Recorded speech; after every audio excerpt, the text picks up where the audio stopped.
I walked into the hotel elevator after getting ice from down the hall, and the door slid open to a scene that made my stomach drop. My fiancée and my twin sister, tangled in each other's arms, kissing like they were the last people on earth. My heart stopped. I didn't even shout, I just stood there, frozen, the bucket slipping from my hand and clattering against the elevator floor. They jerked apart, faces flushed, and my sister's eyes darted to mine like she was deciding whether to run or fight. Before I could say a word, my fiancé stepped forward, voice shaking, and said they'd made a pact, a drunken, stupid dare months ago, to see if I'd ever catch on that they could swap places, and if I'd even notice. The kiss, apparently, was a final test.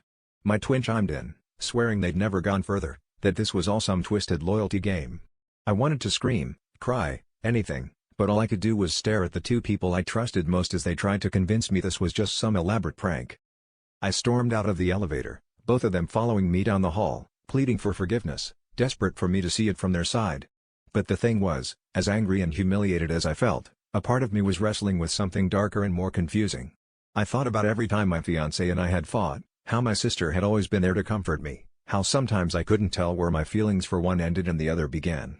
I'd always blamed it on the closeness of twins, on the way families blur boundaries, but now I couldn't ignore the truth. Standing in that hotel corridor, with my fiancé begging and my sister crying, I realized the real betrayal wasn't theirs, it was mine. Somewhere along the way, I'd fallen for both of them. The kiss in the elevator wasn't just a test for me, it forced me to face what I'd been hiding.